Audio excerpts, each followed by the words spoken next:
समय निकाला है, मुझे खुद से आपसे मिलने का अवसर दे रहे हैं, मुझे मेरी बात कहने का अवसर दे रहे हैं, इसके लिए आपका धन्यवाद करता हूं, आपका हृदय से आभार व्यक्त कर रहा हूं। देखिए, मेरा नाम है प्रशांत किशोर और हम नेता नहीं हैं, आपसे वोट मांगने नहीं आए। हम तो बिहार के एक साधारण परिवार के लड़के हैं। हमारे दादा मजदूर थे, पिताजी सरकारी डॉक्टर थे। संकल्प लिया है हमने कि पूरे बिहार में गांव, शहर, कस्बा, देहात सब जगह पैदल चल के जाएंगे। तो आप में से अभी किसी सज्जन ने ठीक पूछा कि आपका पैदल चलने का उद्देश्य क्या है? हम पैदल क्यों चल रहे हैं? वोट हम आपसे मांग नहीं रहे हैं, आपका कोई काम हम करते नहीं हैं, तो मैं पैदल क्यों चल रहा हूं? हमारे पैदल चलने से आपका कोई लाभ नहीं है। हमारे पैदल चलने से आपकी गरीबी दूर नहीं होगी। हमारे पैदल चलने से आपका नाली, गली, सड़क नहीं बनेगा। हमारे पैदल चलने से आपके बच्चों के लिए पढ़ाई और रोजगार की व्यवस्था नहीं होगी। तो हम पैदल क्यों चल रहे हैं? पैदल इसलिए चल रहे हैं कि जिस समाज के लोगों को की स्थिति को बेहतर बनाना चाहते हैं, एक बार अपनी आंख से जाकर देखें कि आप और आपके बच्चों की क्या दुर्दशा है, आप किस दशा में जी रहे हैं। आपने, हमने किस्सा कहानी में सुना है, पुराने जमाने में जो राजा होता था वो भेष बदल के राजा रात में निकलते थे, ये देखने के लिए कि प्रजा को क्या कष्ट है। आज अब हम लोग जिसको राजा बना रहे हैं, वोट देके, रात का बात तो छोड़ दीजिए, दिन में भी आपका सुध लेने कोई नहीं आ रहा। आप परेशान हैं, लेकिन कोई आपसे पूछने नहीं आ रहा। तो हम चले हैं देखने और साथ में आपको ये भी बताने कि आप इस दुर्दशा में क्यों हैं, इससे कैसे निकल सकते हैं। हम आज आए हैं आपके गांव पंचायत में, तो आपके कुछ समस्याओं का हमको ज्ञान हो सकता है कि आपका चवर का बहुत दिक्कत है, ये बात हमको रास्ते में चलते हुए पता चलेगा। लेकिन आप तो यहीं रहते हैं, आपको तो सारी समस्या पता है। किसको नहीं मालूम है आपके गांव, आपके कस्बे में कि बिहार में बहुत भ्रष्टाचार है? किसको नहीं मालूम है कि यहाँ पढ़ने का व्यवस्था नहीं है? सबको मालूम है कि यहाँ पर स्वास्थ्य की से अस्पताल की व्यवस्था नहीं है, रोजी रोजगार नहीं है। तो ये सुधर क्यों नहीं पा रहा? आपको लगता है कि नेता जो है वो बहुत चोर है, आपको ठग रहा है, इसलिए आपका काम नहीं हो रहा, आपका जीवन नहीं सुधर रहा है। ये बात सच नहीं है।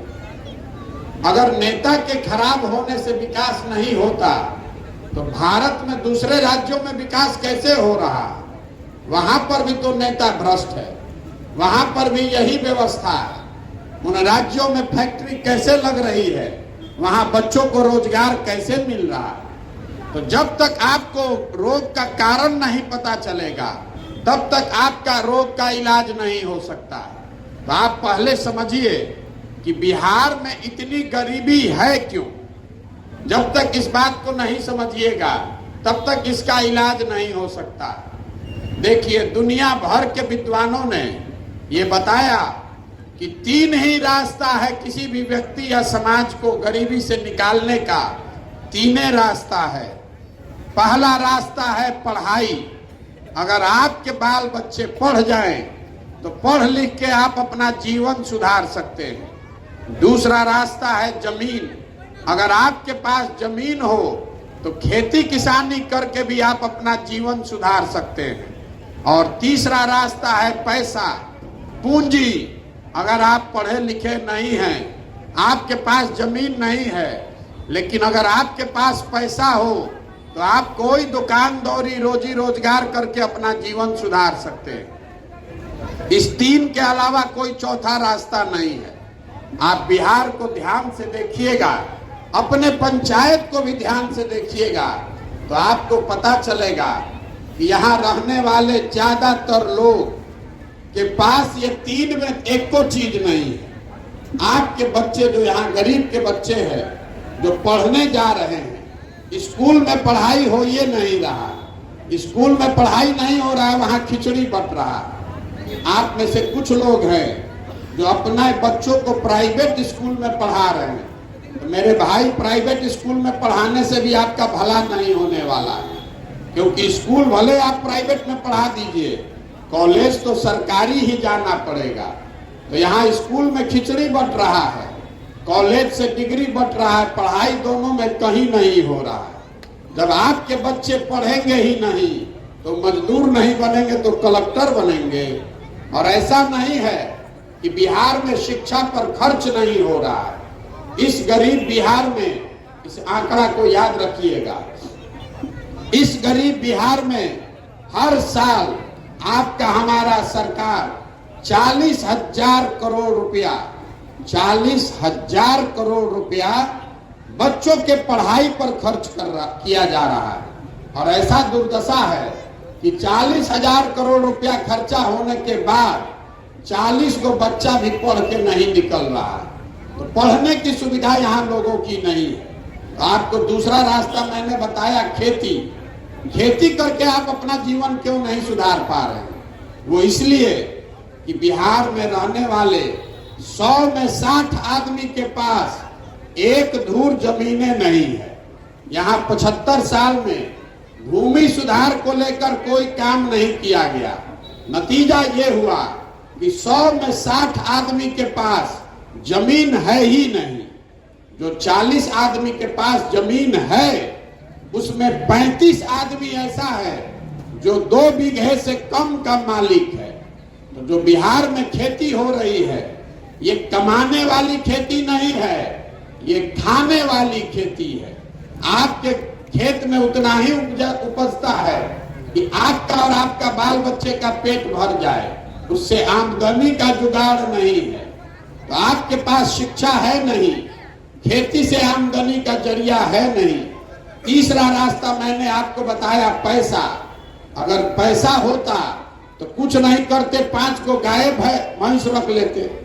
अपने गांव में आप किराना का, फार्चून का, खाद का दुकान खोल लेते। कुछ ना कुछ आप काम कर सकते थे। तो वो क्यों नहीं कर पा रहे हैं? वो इसलिए कि बिहार में 100 में 80 आदमी दिन में 100 रुपया भी नहीं कमाता है। यहाँ इतनी गरीबी है कि आप दिन में 100 रुपया भी नहीं कमा रहे हैं। तो 100 रुपया नहीं कमाने वाले लोग कहां से बेचारे खाएंगे, बच्चों को खिलाएंगे और पूंजी कहां से लाएंगे? तो आपके पास पढ़ाई है नहीं, खेती है नहीं, रोजी रोजगार व्यापार के लिए पूंजी है नहीं, तो आप गरीबी से निकलिएगा कैसे? जितना हाथ पांव मारना है मार लीजिए, जिसको वोट देना है दे लीजिए। सरकार कोई योजना लेकर चली आए, चाहे सड़क बन जाए, बिजली आ जाए, आपकी गरीबी नहीं खत्म हो सकती है। बिहार में तब तक गरीबी नहीं खत्म होगा जब तक यहाँ के बच्चों के पढ़ने की व्यवस्था नहीं हो, जब तक यहाँ लोगों को जमीन नहीं दिया जाए और घर घर महिलाओं को, युवाओं को सरकार पैसा देकर पूंजी उपलब्ध न कराए। तब आप कहिएगा कि भैया ये 3 गो रास्ता है, तो सरकार ये काम क्यों नहीं कर रही है? आपको वो अभी 2 मिनट में बताएंगे तो आपको समझ में आएगा कि आपकी दुर्दशा क्यों है। अभी आप जितने लोग यहाँ जुटे हैं, आपसे मैं एक सवाल करूंगा, आपको उसका जवाब देना है। जिसको भी जवाब देना है सब हाथ उठाकर हाँ बोलेगा या ना बोलेगा। बोलना सबको है। बिहार में और कुछ हो चाहे नहीं, इतना तो आप मानिएगा कि सबके बच्चों के पढ़ने की व्यवस्था होनी चाहिए। होनी चाहिए कि नहीं होनी चाहिए? सबको बताना है। आप कथा सुनने नहीं आए, सबको बताना है हाथ उठाकर, मुंह से जोर से हाँ चाहे ना। फिर से पूछ रहे हैं, आपकी समझ से बिहार में और कुछ हो चाहे नहीं, सबके बच्चों के पढ़ने की व्यवस्था होनी चाहिए कि नहीं होनी चाहिए? आपने अभी कहा होनी चाहिए। आप में से सारे लोग हमसे ज्यादा अनुभवी और विद्वान हैं। अब आप लोग अपने अपने बच्चों का चेहरा याद कर लीजिए और अपने सीने पर हाथ रख के ईमानदारी से बताइए, आपने कभी जीवन में अपने बच्चों के पढ़ाई के लिए वोट किया है? किसी ने किया है तो हाथ उठाइए। किसी ने नहीं किया है। यही आपके दुर्दशा का कारण है। आपको लग रहा है कि नेता आकर बिहार सुधार देगा। मेरे भाई, अभी आपने खुद बताया कि आपको ये मालूम है कि अगर आपके बच्चे पढ़ लिख जाए तो आपका दशा सुधर सकता है, लेकिन आप पढ़ाई के लिए वोट नहीं देते, तो जो ताला खोलना है उसका चाबी लगाइएगा नहीं तो ताला खुलेगा कैसे? सबको यहाँ आदत है कहने का कि नेता हमको ठग रहा है, तो हम आपको बता रहे हैं नेता आपको नहीं ठग रहा। आपका ये भ्रम है कि आप वोट ठीक दे रहे हैं, नेता काम नहीं कर रहा है। अभी आपको हम उदाहरण देके समझा देते हैं। ये लोकतंत्र की ताकत है कि जिस चीज के लिए भी आप वोट दीजिएगा, वोट चाहे जिसको दीजिए, वो काम अपने आप हो जाएगा। अगर हमारी बात पर भरोसा नहीं है तो अभी हम जो बोल रहे हैं उसको सुनिए। आपने हमने बिहार में वोट दिया है 5 किलो अनाज पर मोदी जी को, भाजपा को, तो बिहार में कितना भी चोरी भ्रष्टाचार है, 1 किलो चोरी करके घर घर सबको 4 किलो अनाज मिल रहा है कि नहीं मिल रहा है? आपने हमने वोट दिया है नीतीश कुमार को बिजली लाने के लिए, तो बिजली का बिल चाहे 6,000 आवे कि 8,000, घर घर बिजली बिहार में आया है कि नहीं आया है? आपने हमने वोट दिया है जात के नाम पर, तो बिहार में और कुछ काम हो चाहे नहीं, घर घर जात का चर्चा और जात का गिनती हो रहा है कि नहीं हो रहा है? आपने वोट दिया है राम मंदिर बनाने के लिए, तो बिहार में नाली गली रोड सड़क विद्यालय फैक्ट्री बने चाहे नहीं, अयोध्या में राम मंदिर बन रहा है कि नहीं बन रहा है? आपने वोट दिया मोदी जी को सिलेंडर के लिए, तो सिलेंडर का दाम 1250 हो कि 1500, घर घर सिलेंडर आया है कि नहीं आया है? आपने वोट दिया मोदी जी का चेहरा देख के, तो आपके बच्चों का चेहरा भले मुरझाया है, मोदी जी का चमकता हुआ चेहरा और खुला हुआ सीना आपको रोज देखने को मिल रहा है कि नहीं मिल रहा है? आपने हमने वोट दिया गुजरात में विकास का कहानी सुन के, तो गुजरात में विकास हो रहा है, फैक्ट्री चल रही है, और आपके बच्चे गुजरात में जाकर मजदूरी कर रहे हैं कि नहीं कर रहे? तो किस चीज पर आपने वोट दिया है जो आपको नहीं मिल रहा? आपने वोट नहीं दिया है अपने बच्चों के पढ़ाई के लिए, आपने वोट नहीं दिया अपने बच्चों के रोजगार के लिए, आपने वोट नहीं दिया अपने फसल के दाम के लिए, इसीलिए वो काम नहीं हो रहा है और इसीलिए हम पदयात्रा कर रहे हैं। आपसे वोट नहीं मांग रहे, आपसे हाथ जोड़कर इतना ही आपको समझा रहे हैं कि मेरे भाई, अगर आप अपने बच्चों के लिए, अपने बच्चों के भविष्य के लिए अगर आप चिंता नहीं कीजिएगा, आप वोट नहीं कीजिएगा, तो कोई नेता कोई दल आपकी और आपके बच्चों की चिंता नहीं करेगा। काहे करेगा भाई? जब आपको अपने बच्चों की चिंता ही नहीं है तो हम और कोई नेता क्यों आपके बच्चे की चिंता करेगा?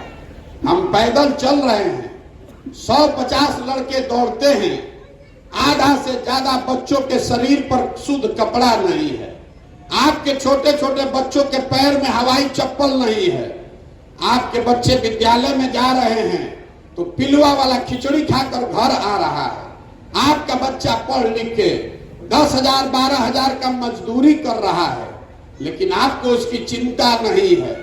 आप तो जाति में उलझे हैं, धर्म में उलझे हैं, कभी नाली गली पर वोट दे रहे हैं, कभी 5 किलो अनाज पर वोट दे रहे हैं, कभी पाकिस्तान के लिए वोट दीजिएगा, कभी पुलवामा के लिए वोट दीजिएगा, तो सुधरेगा कैसे? नहीं सुधर सकता। हमको आदमी कह रहा है कि प्रशांत किशोर आए हैं, भैया आप चलिए, आपके पीछे हम लोग तन मन धन से हैं, आप सुधारिए बिहार को।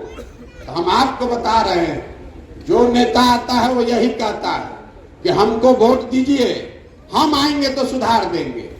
मैं आपको बता रहा हूं, एक प्रशांत किशोर आए कि 10 प्रशांत किशोर, बिहार सुधरने वाला नहीं है। जब तक आप नहीं सुधरिएगा, अपने बच्चों के लिए आप नहीं खड़े होइएगा, तब तक कोई बिहार को नहीं सुधार सकता। हम गांव में चल रहे हैं, 2500 गांव में पैदल चल के गए हैं पिछले 7 महीनों में। गांव में आदमी कह रहा है मुखिया जी बड़ा चोरी करता। अरे मेरे भाई, 500 रुपया लेकर मुखिया को वोट दीजिएगा आप, मुर्गा भात खा के वोट दीजिएगा आप, पाउच पी के वोट दीजिएगा आप, तो मुखिया जी आकर हरिश्चंद्र बनेंगे, चोरे न कर बनेंगे भाई। आप 500 में अपना ईमान बेच रहे हैं, मुखिया 10,000 में बेच रहा है, इसमें गलत क्या है? जब 500 में आप ही तो अपना ईमान बेच रहे हैं, 500 में आप अपने बच्चों का भविष्य बेच रहे हैं, तो मुखिया आकर 10,000 रुपया ले रहा है तो कोई गलती नहीं कर रहा है। आप सुधरिए, यही बताने के लिए चले। आदमी कह रहा है क्या करे भैया, बिहार में विकल्प नहीं है। एक बिहार में तो 2 दल है, एगो मोदी जी का भाजपा, एगो लालू जी का ललटेन। नीतीश कुमार बेचारे का तो पते नहीं है कि कब ललटेन पकड़ के लटक जाएंगे, कब कमल के फूल पर बैठ के पवरने लगेंगे। किसको वोट दिया जाए? हम लोग विकल्प चाहते हैं, बदलाव चाहते हैं, विकल्प नहीं है। तो मेरे भाई, अगर विकल्प चाहिए तो आप मिलकर विकल्प बनाइए। जो लोग हमको जानता है उसको मालूम है कि हमको और कुछ आए चाहे नहीं, चुनाव लड़ाने आता। ये हम पैदल चले हैं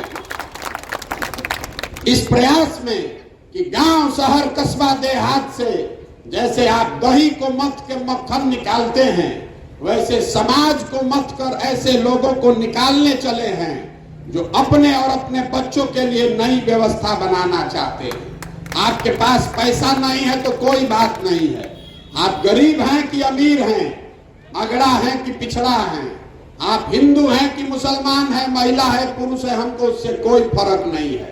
आप में जज्बा होना चाहिए। अगर आप समझते हैं कि आप में वो ताकत है, समझ है, आप में वो जज्बा है कि आप बिहार में नई व्यवस्था बनाना चाहते हैं, तो आइए, इससे जुड़िए, हमारे पीछे मत चलिए, हमारे साथ चलिए, हमारे आगे चलिए। आपके पीछे पूरी ताकत, शक्ति, पैसा, व्यवस्था सब लगाएंगे और जनता के आशीर्वाद से आपको जिता कर लाएंगे। तभी बनेगा जनता की सरकार। इसका नाम क्या है? जन सुराज। सुराज मतलब सुंदर राज। किसका सुंदर राज? आपने सबका राज बनाकर देख लिया। आपने कांग्रेस का राज देखा, लालू, नीतीश, मोदी को देखा। अब अगर प्रशांत किशोर का राज बनाइएगा तो फिर धोखा खाइएगा। हम भी आपके बच्चों की चिंता नहीं करेंगे। अगर आपको अपने बच्चों के लिए बेहतर भविष्य बनाना है तो जनता की सरकार होनी चाहिए, आपकी सरकार होनी चाहिए। इसीलिए ये प्रयास कर रहे हैं। अब आप बताइए कि प्रयास होना चाहिए कि नहीं होना चाहिए? आप में से कुछ लोग ऐसे हैं जो कह रहे हैं कि भैया कोई एक आदमी सुधारेगा। तो 14 में भाई साहब मोदी जी आए थे, 14 में मोदी जी का प्रचार हम ही कर रहे थे। जो लोग बिहार में, यूपी में मोदी जी का नाम नहीं जानता था, आज हमसे झगड़ा कर रहा है कि तारा बुझात नहीं थे, मोदी जी से ही देश के कल्याण हुई। तो भाई मेरे, मोदी जी के आने से बिहार का कल्याण हुआ कि नहीं, इसको छोड़ दीजिए। मोदी जी के आने से बिहार में बच्चों को रोजगार मिला कि नहीं, इसको भी छोड़ दीजिए। 9 बरस से मोदी जी प्रधानमंत्री हैं और जितना यहाँ मोदी जी के भाजपा के वोटर सपोर्टर हैं, आपको खुली चुनौती दे रहे हैं। 9 बरस से मोदी जी प्रधानमंत्री हैं। 9 बरस में मोदी जी ने बिहार के विकास के लिए अगर एक बैठक किया है, आप हमको उसका प्रमाण दिखा दीजिए। हम कल से उनका झंडा लेकर चलने को तैयार हैं। 40 एमपी में 39 को हम लोग जिता कर भेजे हैं। एगो बैठकों भर वोट नहीं दिए हैं हम लोग। अरे 26 एमपी का राज्य है गुजरात, तो सारा विकास गुजराते में, और 40 में 39 को एमपी जिताए हैं हम लोग बिहार में। तो हम लोग को एगो पैसेंजर भी नसीब नहीं हो रहा है। गुजरात में चली बुलेट ट्रेन, अब बिहार के आदमी को पैसेंजर भी नहीं मिलेगा। तो ये दुर्दशा किसने बनाई है? ये मोदी जी की गलती नहीं है, ये गलती आपकी, हमारी है। क्योंकि हम लोग बिना मांगे ही 24 में फिर जाकर वोट वही दबाएंगे। और आप दबाइएगा तो आपके बच्चे जाकर गुजरात में मजदूर नहीं बनेंगे तो मालिक बनेंगे। यही बताने के लिए चले हैं। समझ में आए तो बहुत अच्छा, और न समझ में आए तो जिस दल जिस विचारधारा का झंडा लेकर घूम रहे हैं घूमते रहिए। लिख कर लेकिन रख लीजिए इस बात को, अगर आप नहीं सुधरिएगा, अपने वोट की ताकत को नहीं समझिएगा, वोट अपने बच्चों के लिए नहीं दीजिएगा, तो किसी भी हालत में आपके बच्चों का जीवन नहीं सुधर सकता है। नाली गली 5 किलो अनाज, हिंदू मुसलमान भारत पाकिस्तान पर वोट देते रहिएगा तो जीवन आपका सुधर नहीं सकता है। एक ही बात है, एक के फॉर्मूला है जो गरीबी से निकलने का, वोट अपने बच्चों के लिए दीजिए। नेता आके कहता है वोट देश के लिए दीजिए, वोट हमारे जात के लिए दीजिए। हम आपको बता रहे हैं कि वोट अपने बच्चों के लिए दीजिए, अपने बच्चों के पढ़ाई और रोजगार के लिए दीजिए। एक और अंतिम बात, बिहार में हम लोग कहते हैं, जिससे मिलिए वो कह रहा है कि भैया यहाँ जातिवाद बहुत है, सब नेता जात का राजनीति कर रहा है। तो आपका ये भ्रम भी हम दूर करना चाहते हैं। आपको ऐसा लगता है कि नेता सब जात का राजनीति कर रहा है। हम आपको बता रहे हैं कैमरे पर, कोई नेता जात का राजनीति नहीं कर रहा। हम सबके साथ काम किए हैं। अभी आपसे पूछेंगे कि बताइए बिहार में कौन जात का राजनीति कर रहा है, तो आप में से कुछ लोग खड़ा होकर लालू जी का नाम लेगा कि लालू जी जात का राजनीति करते हैं। तो हम आपको बता रहे हैं लालू जी जात का राजनीति नहीं करते। देखिए, लालू जी अगर जात का राजनीति करते तो लालू जी ये कहते कि बिहार का मुखिया यादव समाज का लड़का होगा और सब यादव जी लोग आप लोग वोट लालटेन को दीजिए। लालू जी नहीं न कह रहे हैं, लालू जी ये कह रहे हैं कि हमारा लड़का राज्य का मुखिया होगा और सब यादव जी लोग आप लोग लालटेन को वोट दीजिए। नहीं, जात का राजनीति कहाँ हुआ, तो बेटे का परिवार का राजनीति हुआ। आप जात तो आपके हमारे दिमाग में है, नेता के दिमाग में जात नहीं है। नेता के दिमाग में उसका स्वार्थ है, उसके बच्चे का स्वार्थ है। और लालू जी अकेले नहीं हैं, कोई पासवान का नेता है, कोई चौबे मिश्रा दुबे का नेता है, कोई कुशवाहा का नेता है, कोई राजपूत का नेता है। जो जिस जात का नेता है, नेता अपना और अपने बच्चे की चिंता कर रहा है। जात में आप और हम अझुराए हैं। आपको ऐसा लग रहा है कि हमारे जात का आदमी बन जाएगा तो हमारा कल्याण हो जाएगा। आपका कल्याण नहीं हो सकता है। आपका कल्याण तब होगा जब आपके बच्चे पढ़ेंगे। आपका कल्याण तब होगा जब आपके बच्चों के लिए रोजगार होगा। आपका कल्याण तब होगा जब आपका धान 2000 रुपया में बेचाएगा, 1500 में नहीं। तो आप अपनी चिंता कीजिए, ये नई व्यवस्था बनाइए। समझ में आए तो इससे जुड़िए, और न समझ में आए तो जहां है वहां रहिए। मैं एक नारा लगाकर खत्म करूंगा। मैं बोलूंगा जय बिहार, आपको बोलना है जय जय बिहार, जय बिहार। इतनी संख्या में आपके इतने ताकत है। जय बिहार, जय बिहार, जय बिहार। ये हम नारा क्यों लगवा रहे हैं? जो लोग हमको जानता है वो कहता है हम नारा बहुत लिखते हैं। ये नारा गांव गांव क्यों लगवा रहे हैं इसको समझिए। ये नारा इसलिए लगवा रहे हैं कि बिहार में हम लोगों का आत्मसम्मान मर गया है।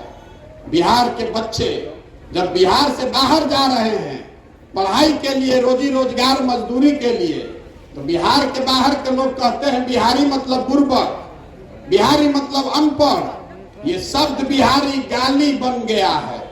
हर दिन पूरे भारत में बिहार के लोगों को बिहारी कह के जलील किया जाता है। हम लोग सारे लोग बेवकूफ हैं, बिहार के लोग बेवकूफ नहीं हैं। यहाँ के नेताओं ने हम लोग को बेवकूफ बना दिया है। ये तो ज्ञान की धरती है, देवताओं को भी आकर यहाँ पर ज्ञान मिला है। ये वो धरती है जहाँ आपके हमारे पूर्वजों ने ऐसी व्यवस्था बनाई थी कि पूरे दुनिया से लोग पढ़ाई करने के लिए बिहार में आते थे। आपके हमारे पूर्वजों ने इसी बिहार में वो व्यवस्था बनाई थी कि पूरे भारत में शासन बिहार से चलता था। और आज हम लोग की दुर्दशा देखिए। हम लोग ने जो व्यवस्था बनाई है इसमें हम लोग के बच्चों के पढ़ने के लिए, रोजगार के लिए पूरा भारत में उसको दर दर का ठोकर खाना पड़ रहा है। इसलिए आपसे हाथ जोड़कर आग्रह करने आए हैं, वोट चाहे जिसको देना है दीजिए, हमको उससे फर्क नहीं है, लेकिन वोट अपने बच्चों के लिए दीजिए, अपने बच्चों के भविष्य के लिए दीजिए। अगर आप नहीं दीजिएगा अपने बच्चों के लिए वोट, अगर आप अपने बच्चों की चिंता नहीं कीजिएगा, तो कोई आपके बच्चों की चिंता नहीं करेगा। आप आए, हमारी बात सुनी, इसके लिए बहुत बहुत धन्यवाद।